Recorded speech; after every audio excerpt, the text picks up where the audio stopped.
Welcome to My Friends Don't Know, a podcast about news and politics. I am your host and co host, Kapi. This is episode number 6, and I want to start it by letting my friends know that if you or someone you know lives in Brownsville or East New York and Brooklyn, they're giving out free, fresh food. The majority of food donations have been from restaurants that were forced to close and from restaurant distributors. And I got the information right here. I got y'all. Brownsville. Food pickup days, times, and locations. The address is 69 Belmont Ave. Food pantry pickup Tuesdays and Thursdays from 1 to 5 p.m. Free hot meals Tuesdays and Thursdays from 5 to 7 p.m. Food bag and hot meal distribution at the Howard houses Fridays 1 until supplies last. The Van Dyke houses Wednesdays 1 until supplies last. And the Glenmore Plaza houses Fridays 3 until supplies last. If you know anyone that could use that information, please pass that along. And thank you to everyone involved in making that happen. I got more information to share with y'all. It's about these $1,200 checks. If you haven't received the direct deposit by today, April 15th, then you should go to irs.gov and make sure that your direct deposit information is uploaded. Otherwise, you're going to have to wait until they mail you a check, and that could take weeks. It could take, I believe they said 6 weeks or up until the end of August for you to receive an actual check. But now we're learning that there's going to be another delay in those physical checks. In a decision made yesterday, Trump told the Treasury Department to go back and redesign the check so that Trump's name is added to the upper left corner of the check. The checks won't start being mailed out until the week of May 4th, and they're going to go out at a rate of 5 million checks per week. So that means that the latest checks will reach the recipients by middle to late August. I don't think this is the time to have your ego stroked, but unfortunately, there are people out there who value money and material more than they value human life. Example, Lindsey Graham. Senator Lindsey Graham was on Fox News to share his belief that unemployment benefits are making people not want to go back to work. That reminds me of why Republicans don't think people should receive welfare. Even though the biggest number of people who receive welfare are from middle America Republican states, Republicans try to paint that picture that only people from our communities receive it and claim that we're the ones taking advantage of the system.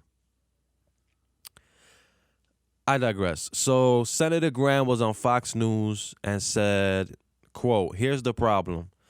The unemployment benefits in South Carolina are $23 an hour to be unemployed. You've got a lot of small businesses trying to keep their employees on the payroll paying $16 and $17 an hour. One program is undercutting the other." Now, especially in politics, you have to read between the lines. See, when the stimulus package was being debated, it was delayed because Republicans were upset that people on unemployment during the pandemic would receive an extra $600 a check.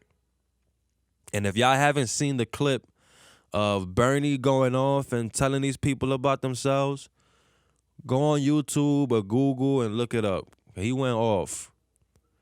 So it's not enough that some states are making it difficult to apply for unemployment.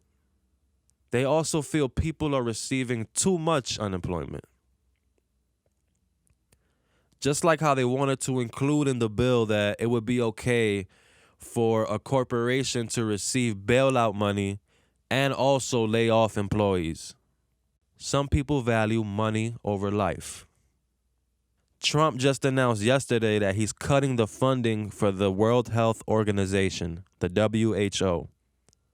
Why does this matter? It appears that the WHO is his scapegoat. If y'all remember a couple weeks back during a press conference, Trump said that he didn't take any responsibility for the handling of the response to coronavirus. That question was asked because it was Trump who told the WHO not to send us their test kits. He rejected the testing kits. It was Trump who told the press that he didn't want that cruise ship to let people off the boat in San Francisco because it wasn't our fault that those Americans were sick, and so they shouldn't increase the numbers. The numbers meaning the amount of people diagnosed with COVID in the United States, because that would affect his re-election campaign. Same reason why his name will now appear on the checks, because he could use that politically to say his response was perfect because he was the one who gave you the money when you needed it. Now, what does him cutting the funding for the WHO mean? It means all medical advisors not being able to stay and help countries that desperately need it. Now, keep in mind, South Korea and USA had their first COVID patients diagnosed on the same day. South Korea implemented stay-at-home type orders and conducted mass testing immediately. Trump was running around calling this a Democratic hoax, saying it was being politicized to damage him politically and that it wasn't as bad as the flu.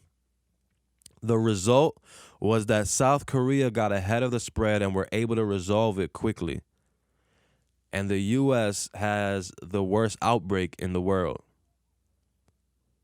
Meanwhile, we got ICE making the dumbest decisions humanly possible. A man who caught coronavirus while being detained at ICE facilities was removed from an airplane that was getting ready to deport people back to Haiti.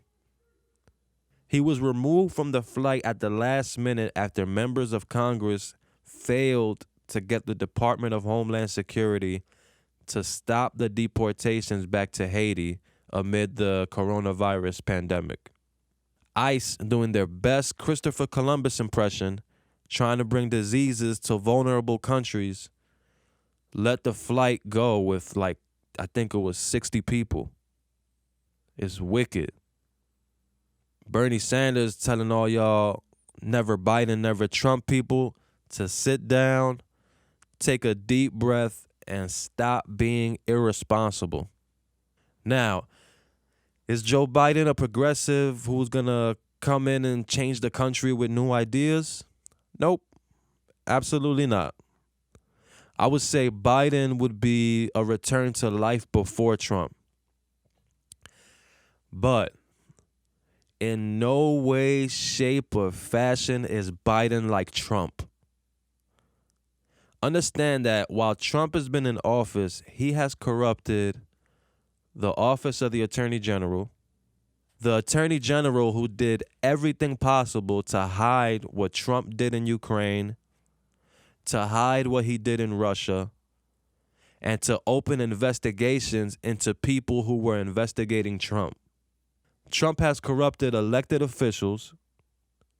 Okay, he's not he's not the first person to do that. There's always been corruption in politics. That goes hand in hand. But the way some Republicans have acted, I've never seen.